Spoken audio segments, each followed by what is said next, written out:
آخرت کے بارے میں جو اللہ تعالیٰ کی کتابیں ہیں، شریعت ہے، اس کا علم انہیں نہیں تھا ہم لیکن سمجھنا نہیں چاہتے تھے. تو آیت میں اصل مخاطب تو مشرکین مکہ ہے جو کہتے تھے کہ اللہ تعالیٰ ہم سے خود کلام کیوں نہیں کرتا، یا ہمارے پاس کوئی نشانیاں کیوں نہیں آتی. تو پچھلی قوم جو تھی نا، یہود و نصارہ، انہوں نے بھی ایسے ہی کہا تھا، جس کو دیکھ کر ہم مسلمان ہو جاتے. یعنی ان کو جتنے معجزے اللہ تعالیٰ کے دیے گئے وہ کافی نہیں ہے مسلمان ہونے کے لیے. اللہ تعالیٰ خود ان سے اگر کلام کر بھی لیتا تب بھی یہ لوگ ایمان لانے والے نہیں تھے. یہ بہت ہی سرکش قوم تھی. مشرکین عرب جو تھے نا، کفر کی وجہ سے، عناد کی وجہ سے، تکبر کی وجہ سے، سرکشی میں اپنے سے پہلے لوگوں کی مشابہت اختیار کر لیے تھے. اور جیسا کہ ان کو باپ دادا ان کے یعنی ان کے راستے پر چلنے کی وصیت کر کے گئے تھے نا، اسی طریقے سے گمراہی کا راستہ اختیار کرے ہوئے تھے. اور نبی کریم صلی اللہ علیہ وسلم کو کبھی جادوگر، کبھی دیوانہ کہتے تھے، اور ان کے پیچھے لوگوں کو لگا دیتے تھے طرح طرح کی تکلیفیں دینے کے لیے. جس کے دل میں ایمان ہے ان کے لیے اپنی ذات میں خود کے اطراف اتنی نشانیاں رکھ دی گئی کہ جو عقل رکھتے نا، وہ اپنے جسم میں اپنے اطراف کی چیزوں پر غور و فکر کریں گے نا تو اللہ کو پہچان جاتا. اللہ سبحانہ تعالیٰ اگر نہ دیتا، ہمیں سوچنے کی صلاحیت نہیں دیتا، بولنے کی صلاحیت نہیں دیتا، سننے کی صلاحیت نہیں دیتا، تو آج ہم کہاں سے حق بات سمجھ سکتے تھے. تو اس پر بھی ہمیں اللہ کا شکر ادا کرنا چاہیے. آیت 119 میں اللہ تعالیٰ فرما رہے ہیں، آپ صلی اللہ علیہ وسلم کو تسلی دیتے ہوئے فرما رہے ہیں کہ آپ کو ہم نے صرف حق یعنی قرآن دے کر، جس میں جنت کی خوشخبری ہے اور جہنم سے ڈرانے والے کلمات ہیں، یعنی حق دے کر بھیجا ہے نا.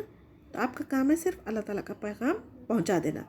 اب ہدایت دینا اللہ کے ہاتھ میں. اگر جس کی نیت ہوگی اللہ تعالیٰ کی ہدایت حاصل کرنا تو اللہ تعالیٰ کے راستے پہ کوشش کرے گا اور اللہ تعالیٰ سے دعائیں کرے گا تو اس کو اللہ تعالیٰ ضرور ہدایت دے گا. ہدایت کی ذمہ داری کسی پر بھی نہیں ہوتی. داعی دین کی ذمہ داری کیا ہوتی؟ قرآن حدیث کی باتیں لوگوں کو بتا دے، اور اس کے بعد ہدایت اللہ کی ذمہ داری ہے، ہم پر نہیں ہے. اگر آپ بھی اگر دین کا کوئی کام کر رہے ہیں، دین کی خدمت کر رہے ہیں، تو آپ کا کام ہے صرف حق بات لوگوں تک پہنچا دینا. اب اس کے باوجود اگر لوگ آپ کو تانے دے رہے ہیں، آپ کی بات نہیں سن رہے، تو اس کا اجر آپ کو اللہ کے پاس ملنے والا ہے. تو ہمیں یہاں پر تسلی دی گئی ہے. نبی کریم صلی اللہ علیہ وسلم کے بعد کوئی اور نبی آنے والے نہیں ہے نا، تو قیامت تک ہماری جو ذمہ داری ہے وہ ادا کرتے رہیں، چاہے آگے والا ہدایت پر آئے یا نہ آئے، آپ کی جو ذمہ داری ہے پوری کرنی چاہیے. آیت 120، یہود و نصارہ ہرگز آپ سے راضی نہیں ہوں گے. یہ کس سے راضی نہیں ہوں گے؟ قرآن اور آپ صلی اللہ علیہ وسلم. جب تک آپ صلی اللہ علیہ وسلم ان کے دین کی اتباع نہ کرے. آپ صلی اللہ علیہ وسلم کو حکم دیا گیا کہ اللہ کی ہدایت ہی اصل ہدایت ہے. اگر آپ کے پاس علم آنے کے باوجود پھر ان کی خواہشوں کے مطابق تحریف شدہ کتابوں پر عمل کرو گے تو اللہ سبحانہ تعالیٰ کے پاس آپ کا کوئی مددگار دوست نہیں ہوگا. یہ مخاطب تو محمد صلی اللہ علیہ وسلم کو کیا گیا، دراصل یہ امت محمدیہ یعنی ہمیں تعلیم دی جا رہی ہے. یہ وعید ہے قرآن آ جانے کے بعد. اگر ہم لوگوں کی خواہش کو پوری کرنے کے لیے بدعت، گمراہی، رسم و رواج اور ان کی جیسے یعنی ان کے جو طریقے ہیں اس کو اگر اپنا لیے ہم رسم و رواج اختیار کر کے، اللہ کو راضی نہیں کر سکتے، بلکہ اللہ کا غضب ہم پر ہوگا. اس سے بچنا ضروری ہے. اور اگر چاہے لوگ آپ کو تنہا چھوڑ کیوں نہ دے، آپ کو اللہ سے ڈرنا ہے، اللہ کی شریعت پر عمل کرنا ہے، اللہ کے سنت جو طریقے بتائے گئے اسی پر عمل کرنے میں کامیابی ہے. اور آج کل ہم یہود نصارہ کی اندھی تقلید کرتے چلے جا رہے ہیں. ماڈرن جتنا زیادہ ہم اسلام سے دور ہوتے جائیں گے اپنے آپ کو ماڈرن سمجھ رہے ہیں. آؤٹ ڈیٹڈ اسلام پہ عمل کرنے والوں کو کہا جا رہا ہے، لیکن ہمیں آخرت کی فکر کرنی چاہیے. آیت 121 میں جنہیں ہم نے کتاب دی وہ اسے حق کے ساتھ پڑھتے ہیں. اس سے یہودی مراد ہے جو ایمان والے تھے، جیسے عبداللہ بن سلام رضی اللہ تعالیٰ عنہ، جن کو بھی اللہ نے اسلام قبول کرنے کی توفیق دی. ان کی تعریف ان آیت میں فرمائی گئی ہے. پہلے وہ ان کی شریعت پر عمل کرتے تھے، پھر جب قرآن نازل ہوا تو اس کا جیسا حق ہے اس کی بھی تلاوت کر کے ایمان لے آئے. اہل کتاب میں سے جو بھی قرآن و حدیث پر ایمان لائے، آپ صلی اللہ علیہ وسلم کی رسالت پر ایمان لائے، وہ کامیاب ہے. اور جو ایمان نہیں لائے گا، چاہے وہ پچھلی شریعت پر چلنے والا ہی کیوں نہ ہوگا، وہ جہنم میں جائے گا. کیونکہ اب دنیا میں دیکھیں کوئی ایک سلیبس ہے جو اولڈ ایڈیشن ہے، اس کو ریویو کیا جاتا، تو آپ ایگزام آپ اولڈ سے دیں گے یا نیو سے دیں گے. اولڈ سے دیں گے تو ضرور آپ فیل ہو جائیں گے، نیو سے دیں گے تبھی تو آپ کامیاب ہوں گے. اسی طریقے سے نیو ایڈیشن کیا ہے؟ قرآن ہے، جو پچھلی کتابوں کو تصدیق کرتے ہوئے اور اس میں جو انسانوں نے تحریف کر دیا تھا، جو اللہ کے کلام کو بدل دیا تھا، اس کو اللہ سبحانہ تعالیٰ نے پھر سے قرآن میں نازل فرمایا. تو اب نیو ایڈیشن کیا ہے؟ لاسٹ اور نیو قرآن مجید ہے. تو اس پر جیسا حق ہے، حق تلاوت کا مطلب کیا ہے؟ اس کو جس طریقے سے اللہ تعالیٰ نے نازل کیا اسی کے مطابق تجوید کے ساتھ، مخارج کے ساتھ سمجھ کر، معنی مطلب کو غور و تدبر کرتے ہوئے سمجھ کر پڑھنا، پھر اس پر عمل کرنا ضروری ہے. اور جب کبھی قرآن کی تعلیمات دی جاتی، توجہ کے ساتھ، غور و فکر کے ساتھ سننے سے ہمارا علم میں اضافہ ہوتا اور ہم عمل بھی کر سکتے. اور جہاں پر جنت کا ذکر آئے تو ہم اللہ سبحانہ تعالیٰ سے جنت کی دعا کرنی چاہیے، اور جہاں جہنم کا ذکر آئے تو ہمیں روتے ہوئے اللہ سے پناہ مانگنی چاہیے. تو جس چیز کا اللہ تعالیٰ نے حکم دیا حرام، تو وہ ہمارے لیے حرام سمجھنا، چاہے وہ آپ کو کتنی بھی پیاری ہو. اللہ اگر اس کو حرام کہہ دیا تو بس ہمارے لیے سمینا و اطعنا. اور اللہ جس چیزوں کو حلال کیا آپ اس کو بخوشی کھا سکتے، استعمال کر سکتے. اور جس چیز کے بارے میں اللہ سبحانہ تعالیٰ نے حلال یا حرام نہیں کہا وہ آپ کے لیے جائز ہے استعمال کرنا. تو اتنی ساری چیزیں اللہ تعالیٰ نے حلال رکھی ہے اور بہت ہی کم گنتی کی چیزیں ہیں جو حرام رکھی ہے. لیکن انسان اتنی ساری حلال چیزیں ہونے کے باوجود میں بھی شیطان کے بہکاوے میں آ کے حرام چیزوں میں دلچسپی دکھاتا. تو اللہ تعالیٰ ہمیں دین کی سمجھ عطا کرے اور دین کا علم حاصل کرنے کے بعد اس پر استقامت کے ساتھ عمل کرنے والا بھی بنائے. جب تک ہمارے میں طلب نہ ہو اللہ تعالیٰ کسی کو ہدایت نہیں دیتا. جب اللہ کے راستے پر چلنے کی ہمارے میں تڑپ ہو، اللہ کو راضی کرنے کی فکر ہو، تو ضرور اللہ سبحانہ تعالیٰ ہمیں ہدایت دے گا. آیت 122 کی تفسیر دیکھیں. یہاں پر اے اولاد یعقوب یعنی بنی اسرائیل کو مخاطب کیا جا رہا. یعقوب علیہ السلام جو نبی تھے ان کی اولاد کو بنی اسرائیل کہا جاتا ہے. میں نے جو نعمتیں تم پر انعام کی ہے اسے یاد کرو، میں نے تمہیں جہاں والوں پر فضیلت دی. یہ ہم پچھلی بار بھی سورہ بقرہ میں بھی آیت 45 میں پڑھ چکے نا.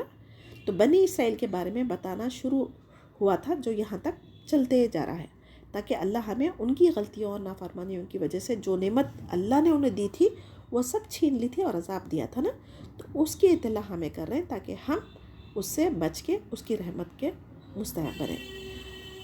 جب ہمیں یہ انفارمیشن مل چکی تب ہماری کیا ذمہ داری ہے؟ ہم اللہ سبحانہ تعالیٰ کی اطاعت کریں اور رسول کی اطاعت کریں گے. جو اللہ اور رسول کا حکم ہے اس کے مطابق اپنی زندگیاں گزاریں گے. اللہ سبحانہ تعالیٰ نے ہمیں بھی کتنی نعمتیں دی ہیں، ہم اس کا کتنا شکر ادا کرتے ہیں. لسٹ بنا کے دیکھیے اللہ سبحانہ تعالیٰ ہمیں کیا کیا نعمتیں دی ہے. اپنے جسم سے شروع کریں، سر سے لے کے پاؤں تک جتنی نعمتیں ہیں وہ، پھر اس کے بعد اپنے گھر کے، اپنے اولاد کے بارے میں، اپنے خاندان کے بارے میں، اپنی دنیاوی ڈگریوں کے بارے میں، یہ ساری نعمتیں آپ لسٹ بنائیں گے اور اس کے بعد کوشش کریں گے کہ ہم اس کا کتنا شکر ادا کریں دن میں. تو جب ہم یہ لسٹ بنا کے اپنا محاسبہ کریں گے نا تو کتنے ہم گلے شکوے کرتے وہ سب کا اندازہ ہو جائے گا. تو اللہ سبحانہ تعالیٰ کی نعمتوں کا اگر ہم شمار کریں گے تبھی تو ہم شکر ادا کر سکیں گے نا. تو اللہ کی نعمتیں ہی اتنی بے حساب ہے کہ ہم اس کا شمار ہی نہیں کر سکتے. تو ہم عاجز بندے تو اس کا شکر کہاں سے ادا کریں گے؟ تو ہمارا تکبر کرنا، لوگوں کی نعمتوں کو دیکھ کر یعنی گلے شکوے کرنا، یہ کہاں کی عقل مندی ہے؟ اس سے ہمیں بچنا چاہیے. آیت 123 میں دیکھیں، قیامت کے دن سے اس آیت میں ڈرایا گیا ہے. جس دن نفسا نفسی کا معاملہ ہوگا، کوئی اولاد، رشتہ دار، دوست، پیر، مرشد، کوئی کسی کی مدد نہیں کرے گا.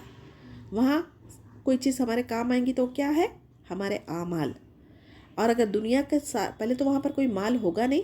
اگر اللہ تعالیٰ سوال کرے گا اگر تمہارے پاس دنیا میں جو کچھ ہے اتنا سارا مال اگر تمہارے پاس ہو تو کیا تم اپنے فدیہ میں دینا چاہو گے؟ تو وہ چاہے گا ہاں ضرور میں فدیہ میں دوں گا. لیکن وہاں پر نہ مال ہوگا، نہ فدیہ قبول کیا جائے گا، نہ کسی کی سفارش کام آئے گی. تو فدیہ دے کر خود کو آگ سے بچانے کی وہاں پر جو خواہش کرے گا وہ ناممکن چیز ہے نا. تو اللہ سبحانہ تعالیٰ نے بہت ہی قلیل چیز مانگی تھی دنیا میں. وہ کیا تھی؟ ایک اللہ کی عبادت کرنا، اس کے ساتھ کسی کو شریک نہیں ٹھہرانا. تو ایسی چھوٹی سی چیز کو دنیا میں نہیں کرنے کی وجہ سے آخرت میں عذاب جب دیکھ لیں گے تو ساری دنیا کا مال بھی وہ فدیہ میں دے کر آگ سے بچانا چاہیں گے، لیکن وہاں پر ممکن نہیں ہوگا. تو ایسے لوگوں کی نہ مدد کی جائے گی اور نہ ہی ان کی شفاعت فائدہ ہوگی. یعنی اگر کسی کے پاس ایمان ہے، اعمال شاید نہ بھی کرے